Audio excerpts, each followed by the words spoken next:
Era meu karma que eu reencarnasse nessa vida, e se Haridas estivesse certo no que dissera, talvez fosse pelo fato de ter deixado o caminho na última vez que tive de voltar novamente para ele. Era uma das facetas do meu karma. Mas é pelo mérito de ter passado por certas experiências e ter encontrado Maharaj que estou colhendo o bom karma da minha última vida. Talvez o trabalho yoga ao qual Haridas se referiu. Este momento presente é a soma de todo o karma passado, todas essas ondas de vida, indo e vindo, somente para me trazer a esse local, nesse momento. Se você ficar fora do tempo, é possível ver todo o curso dessas ondas de vida, passado, presente e futuro. Existem estágios de desenvolvimento em que vocês podem observar todo o padrão através do tempo. Maharaj encontra-se nesse estágio. Todos nós já vimos filmes que mostram esses lapsos de tempo com flores se abrindo e desabrochando rapidamente. Algumas vezes, quando estava sentado junto ao meu guru, eu o surpreendia me olhando de uma certa maneira e podia sentir que ele estava olhando essa flor do meu ser se abrindo como no cinema. Como só consigo ver o estágio em que estou nesse momento, sou sempre pego lutando por algo, ou agarrando aquilo, ou empurrando outra coisa. Mas Maharaj podia ver todo o padrão evoluindo. Quando nos encontramos nesse estágio, vemos antes a direção em que as ondas kármicas estão nos levando, e sabemos exatamente por que tudo está acontecendo daquele modo. Para mim, ainda causa surpresa, embora possa ver as conexões após o fato. Temos aqui um pequeno exemplo.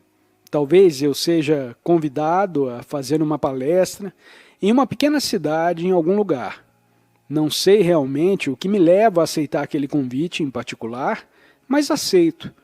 Vou até lá, falo com a plateia e ela não parece particularmente interessada naquilo que tem a dizer. E penso comigo mesmo, o que estou fazendo aqui? Maharaj, o que o senhor tem em mente? Termina a palestra, pego um táxi para o aeroporto, tenho meia hora antes do meu voo partir, por isso vou tomar uma xícara de café. Sento-me e alguém se aproxima e diz, posso dividir a mesa? Certamente, sente-se. Então olhamos um nos olhos do outro e lá está.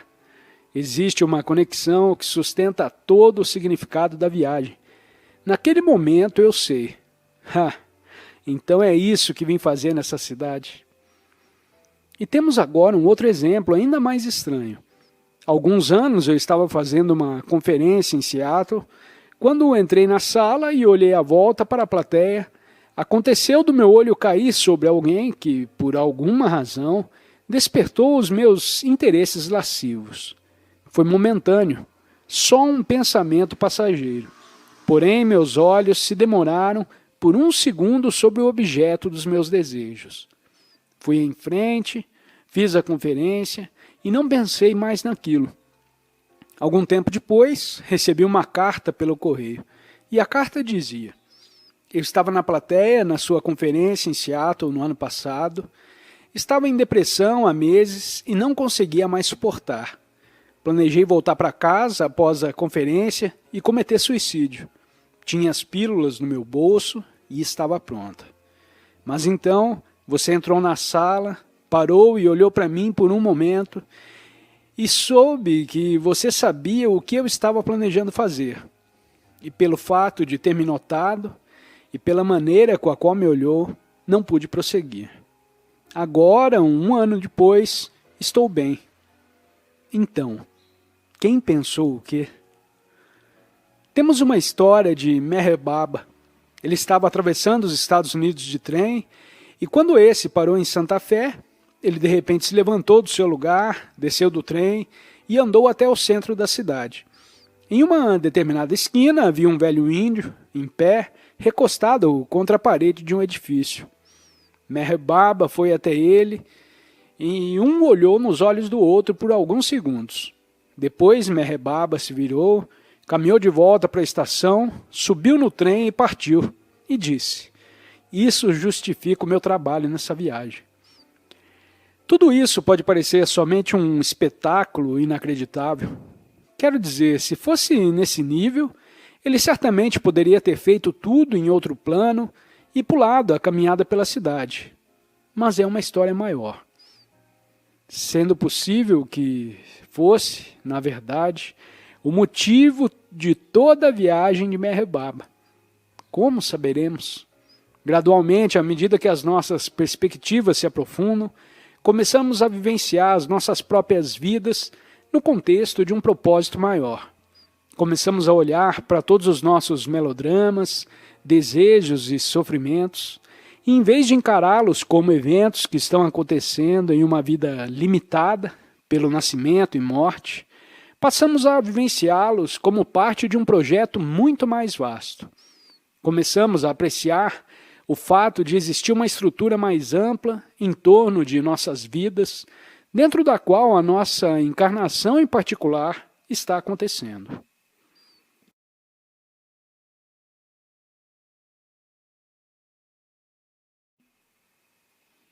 Uma das primeiras coisas que esse tipo de perspectiva faz conosco é nos acalmar muito. Todo jogo não está acontecendo nessa única vida. Excelente. Existe uma grande sensação de despedimento inerente a ela. Ela remove a ansiedade e o sentido de urgência. Não temos que fazer agora. E, na verdade, vemos que não estamos fazendo nada. É a legítima continuidade do karma e reencarnação, fluindo através de nós, vida após vida, kalpa após kalpa. Que alívio! Uma vez tendo desenvolvido essa compreensão mais profunda da reencarnação e do karma, podemos ver o modo como essas ideias estão dando forma à resposta de Krishna a Arjuna. Elas são centrais para a argumentação, e é por isso que temos realmente que entendê-las e aceitá-las. Mas como o karma de Arjuna está se manifestando por lá? Uma parte da resposta seria que, em razão do seu bom karma, Arjuna foi agraciado com forças suficientes para enfrentar tal situação difícil. Sim, é uma graça para quem esteja começando a despertar para a luta. Que bênção! Imagine o mérito que lhe permitiu um nascimento no qual desfruta da companhia de Deus. Que grande encarnação! Mas o outro lado do karma de Arjuna é que, embora ele tenha começado a despertar, seus desejos, ou melhor, o seu apego aos seus desejos, ainda estão muito atuantes. Essa não é uma provação exclusiva a Arjuna. É uma situação na qual a maioria de nós nos encontramos, não é? Estamos aprisionados em territórios divididos dentro de nós mesmos. Existe aquela parte de nós que vê através do jogo, e existe a outra parte que ainda está profundamente aprisionada a tudo isso. Os nossos dois pés estão fincados em mundos diferentes. Por isso, embora Arjuna tenha sido agraciado com uma encarnação na qual ele desperta, ele ainda tem um caminho a percorrer. E Krishna está envolvido no processo de treiná-lo para dar o próximo passo. Krishna está ajudando Arjuna a evoluir para um ponto onde os atos que ele realiza não sejam mais modificados por um apego, por nenhum apego. E sem vir de um apego, eles não mais criarão um novo karma. Nesse ponto, Arjuna terá encerrado o processo de geração de um novo material para si. Não será mais necessária a criação de novos nascimentos e mortes. Tudo o que resta é o material antigo, que seguirá o seu curso até que o velho karma se esgote e termine. Notem agora o que essa última frase diz. Mesmo que você possa estar totalmente iluminado, mesmo que esteja totalmente consciente do jogo, o movimento continuará até que toda a dança seja realizada. Enquanto as energias kármicas forem acumuladas, enquanto existiam ondas de vida presentes, os 5 skandhas, os fios da criação, continuarão a se manifestar. Buda atingiu a iluminação, mas ele caminhou por outros 40 anos dissolvendo o seu karma passado. Entretanto, se quisermos resolver tudo isso, é claro que o primeiro passo no processo é parar de criar novas ondas. Nunca terminaremos se continuarmos a formar novas ondas para nós mesmos a cada dia. E como Krishna explica a Arjuna, a maneira de fazer isso é parar de ter os apegos como base dos nossos atos. Quando agimos exclusivamente pelo Dharma e não por qualquer desejo, não formaremos mais as ondas. Essa é a razão para tudo isso. Esse é o motivo pelo qual Krishna está dando a Arjuna toda essa nova base para determinar os seus atos. Está treinando a Arjuna para parar de agir motivado pelos padrões antigos criadores do karma. Krishna, na realidade, está dizendo para Arjuna: o que importa aqui não são os seus sentimentos em relação àquelas pessoas do outro lado. Existe algo maior em um jogo aqui. Você tem de agir através do que o seu karma exige. E a sua situação kármica, ter nascido como kshatriya, nesse momento em particular, e nesse lugar em particular, onde é sua responsabilidade sustentar o Dharma lutando nessa guerra. E este é o seu caminho nesse momento. Arjuna pode não achar que pediu aquele papel, mas ali está. Agora é o seu Dharma realizá-lo. Ao pegarem esse livro, talvez vocês não tenham pensado que pediram para se confrontar com essas perguntas complicadas sobre a sua própria vida e sobre o que tudo isso significa. Mas por Deus, aqui estão vocês. Por Deus, aqui estão. Esse é o campo de batalha. Esse é o Kurukshetra dentro de vocês. E embora possam pensar que não pediram, em outro nível, como Arjuna, vocês estão recebendo a sua recompensa. Estão ganhando o benefício de todo o trabalho que já fizeram até agora, que os colocaram no lugar onde estão, ouvindo essas palavras sobre um assunto peculiar, com que a maioria da população pouco se importa. Isso parece estranho para você? O que está fazendo ouvindo esse vídeo? Por que você?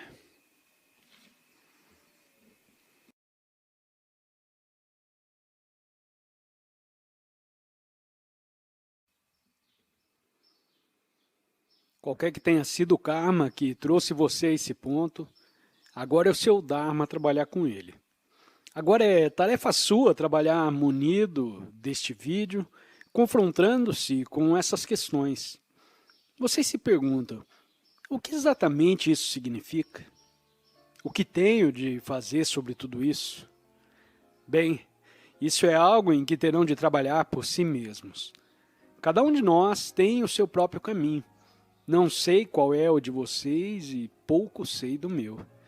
Mas o que posso prever é que para vocês, como para Arjuna, ele provavelmente incluirá desistir de algumas noções sobre si mesmos, de algumas ideias sobre quem vocês são e para onde estão indo, as quais estão afeiçoados. Gradualmente, começa a ficar claro para nós que somos meramente parte de um processo. Pense sobre isso. Vocês e eu não somos nada além de um processo. Eu sou um processo de mente, momentos contínuos, cada um separado dos outros. Não existe um eu permanente que encarna e reencarna. Existe meramente a lei de causa e efeito. Causa e efeito, causa e efeito, indo e vindo. É somente um desfile das leis de Prakriti, das leis da natureza, das leis de uma ilusão de manifestação que se desdobra.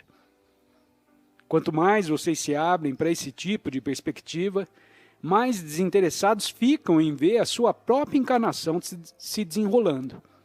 Percebem que cada melodrama, mesmo o maravilhoso, estou tentando me iluminar, somente cria mais karma, e vocês não podem mais suportar isso. Ao fim das contas, não existe uma postura que vocês possam manter e atravessar a porta ao mesmo tempo. Por isso, a necessidade do abandono. Essa é a razão pela qual Krishna diz para Arjuna abandonar seus modelos e realizar o seu karma. Por que se agitar com a ideia de lutar contra a sua família? Pergunta Krishna. É o karma deles e o seu que essa batalha ocorra. Você não pode combater contra o seu destino. Então deixe que as leis do karma se desenvolvam como devem. Assuma o papel que lhe foi destinado, porque quando fizer isso, quando estiver totalmente entregue ao seu dharma, quando não estiver mais lutando por alguma coisa, esse é o seu caminho. O argumento de Krishna rebate todas as objeções de Arjuna, alterando o próprio contexto da discussão em sua cabeça. As regras mudaram, diz Krishna para Arjuna. Suas ações terão de começar partindo de um novo ponto. E aquelas regras sociais, elas tiveram a sua época e o seu lugar. Mas os sentimentos de Arjuna em relação à família e aos papéis sociais não podem mais ser o valor central para moldar suas ações, porque o seu valor central agora estará voltado para Brahman, ao realizar o seu Dharma. Ele tem um novo propósito por trás dos seus atos. Mais uma vez, o Gita vira as nossas perspectivas de cabeça para baixo, assim como faz com Arjuna. Ele desvia o nosso sentido do que as nossas vidas são. Então, quando começamos a adotar como nossa a perspectiva do Gita, notaremos que o nosso foco começa a mudar. Em vez de nos preocuparmos, tentando obter aquilo que achamos que queremos ou precisamos, começamos a nos acalmar, começamos a ouvir, esperamos por aquele estímulo interior. Tentamos ouvir em vez de decidir o que deveremos fazer em seguida. E à medida que ouvimos, escutamos o nosso Dharma cada vez mais claramente e começamos a harmonizar mais e mais os nossos atos com aquela fonte de sabedoria mais profunda. E quando isso acontece, toda a nossa fascinação com os nossos papéis e planos, nossos desejos e melodramas começará a desmoronar. Cada vez mais nos abriremos para ser simplesmente instrumentos do Dharma. E descobriremos que tínhamos perdido as nossas vidas e que agora as encontramos.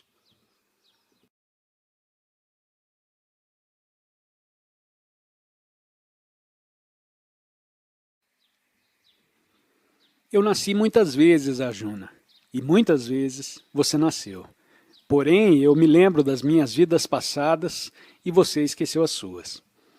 Vimos que a primeira apresentação de Krishna para Arjuna, a primeira semente do que é chamado de sabedoria superior, depende da percepção. Todos temos que morrer mais cedo ou mais tarde.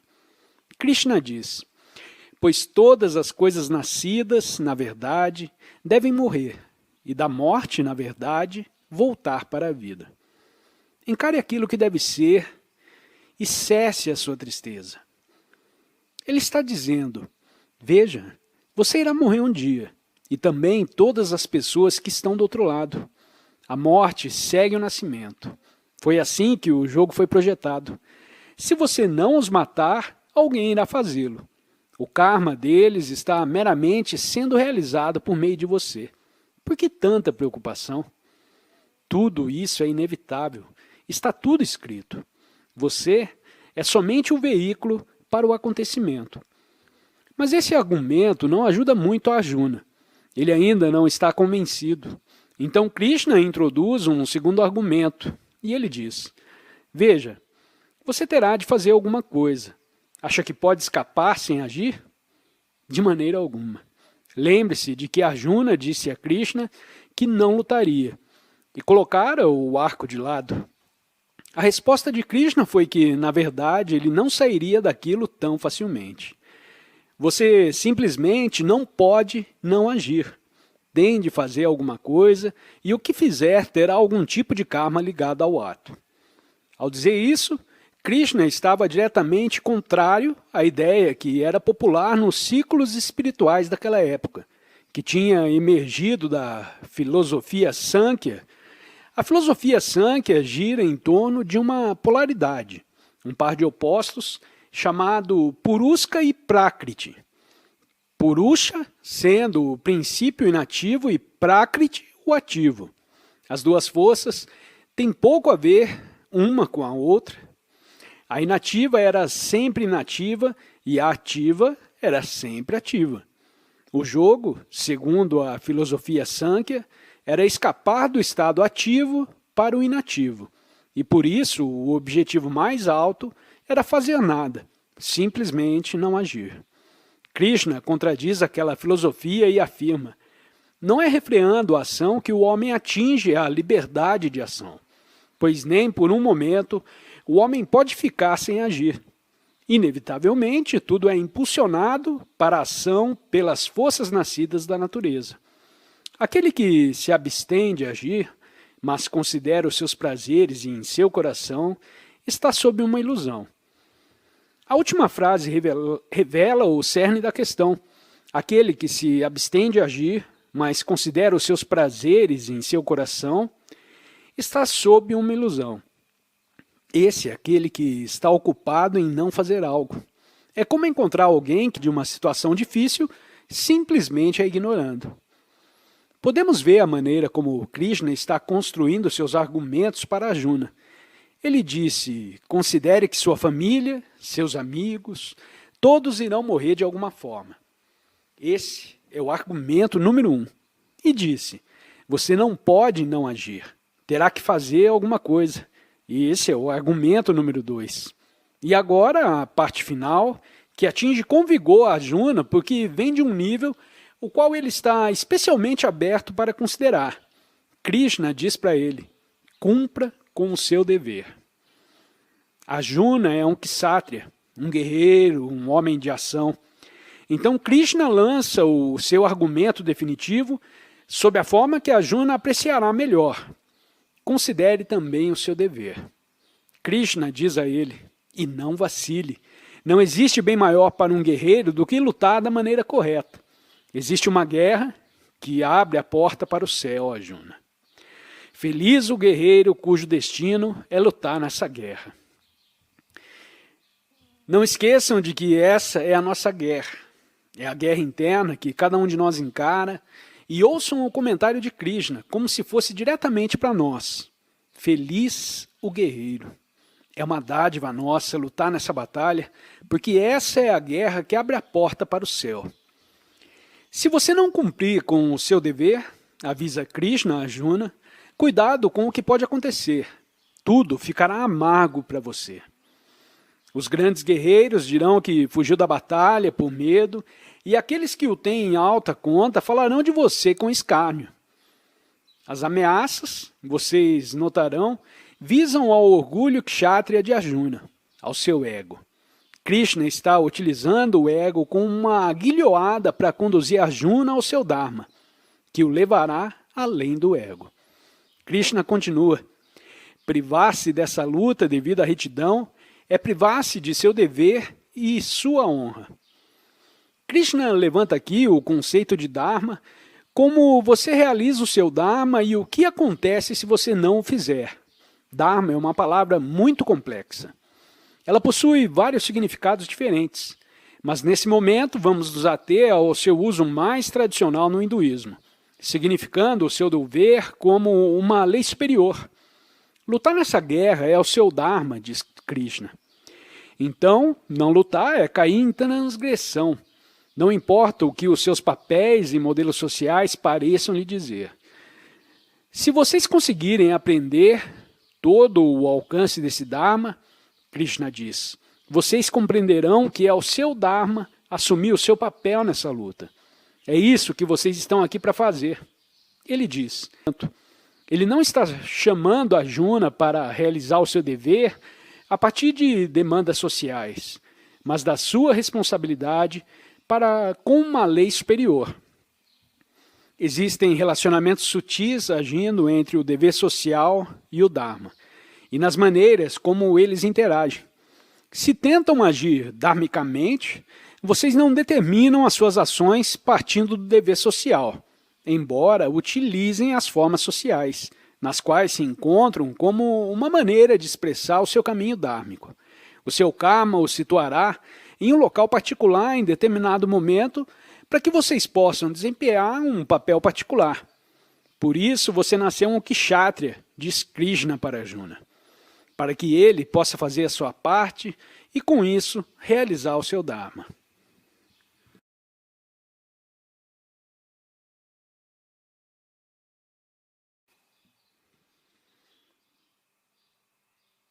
Na tradição hindu, as castas, entre as quais uma delas é a dos Kshatriya, eram divisões, na sociedade baseadas no nascimento e no papel de cada um. Portanto, a sua casta definia a sua vida segundo um grupo de coordenadas. Então, havia os ashramas, ou palcos da vida. Eles eram 4. Havia o período compreendido entre o nascimento e os 20 anos, quando você era estudante e estava aprendendo. Depois havia o período dos 20 até os 40 anos, quando cuidava da casa. Você ganhava o dinheiro para sustentar todo o sistema. O estágio seguinte era dos 40 aos 60, para a realização do estudo religioso. E dos 60 em diante, você se tornava um renunciante, um súnia. Afastava-se de todo o aspecto mundano e voltava a sua atenção completamente para Deus. Todo esse sistema hindu de definição pessoal, de acordo com essas 2 coordenadas, é chamado de Chaturvarnashrama Dharma, o Dharma da casta e do ashrama. E entre a casta, por um lado, e o ashrama, pelo outro, a sua vida era muito claramente delineada, como um lote em um mapa. Se você fosse um Kshatriya de uma certa idade, então haveria uma prescrição védica bem definida para o que deveria fazer naquele dia. Era chamado de seu Shivadharma, e era uma estrutura absolutamente definida, delimitando a ação apropriada. Krishna está rigidamente dentro desse sistema quando diz para Arjuna: faça o seu dever, faça o que é apropriado. Em nossa cultura, temos mais um problema ao tentar decidir o que é apropriado. Não temos castas ou ashramas para nos dizer o que deveríamos fazer em um determinado momento. Na verdade, estamos na extremidade oposta do espectro. Existem muito poucas prescrições culturais claras que estejam profundamente enraizadas em nossa sociedade para nos dizer o que fazer. Então, enfrentamos o fato de imaginar o que seria o nosso Dharma, sem aquele tipo de matriz confortável para nos guiar. Temos que confiar em nós mesmos. Temos que prestar atenção e ouvir como as nossas diferenças individuais determinarão o nosso dever apropriado momento a momento. Todas as nossas circunstâncias conduzem a, se você tem um determinado tipo de intelecto, ou se você tem certas circunstâncias econômicas. Isso define determinados caminhos. Se você tem um esposo ou esposa, isso define certas possibilidades e define também certas condições delimitadoras. Algumas pessoas poderiam dizer: só posso realizar um trabalho que seja absolutamente dármico e prefira passar fome até a morte a ganhar dinheiro de um modo impuro. Outras diriam: vejam, faço o melhor que posso devido às minhas circunstâncias. Não há julgamento em ambos os casos. Cada um de nós deve ouvir o que cada um de nós tem a fazer. Se você é um sado, se é solteiro e renunciante, talvez possa oferecer mais do que um purista. Ninguém depende de você. Por outro lado, se é um chefe de família, então existem certas responsabilidades e você precisa fazer o melhor que pode. Se for chefe de família, mas resolve ser um purista e não consegue dinheiro suficiente para alimentar o seu bebê, ao longo do caminho você agiu com mais adharma do que com dharma. Se estiver nessa situação e descobrir que deve assumir um emprego que não seja totalmente dármico para você, faça o melhor que puder para trazer o máximo de conscientização para o cenário. Isso é tudo que você pode fazer. Você trabalha com o que lhe é dado.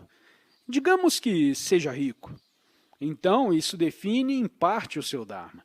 Se você não pode agir como se não fosse rico, mesmo jogando dinheiro fora, isso não o livra karmicamente. É também um ato carregado de karma. Pelo contrário, você precisa começar a ser responsável pelo seu dinheiro e determinar o seu dever em relação a ele. O dinheiro torna-se o seu Dharma nesse momento. Você, desta forma, age em relação a cada aspecto da sua vida. Qualquer que seja a sua parte, realize-a, mas do modo mais consciente que puder. Essa é a forma mais básica do conceito de realizar o seu Dharma.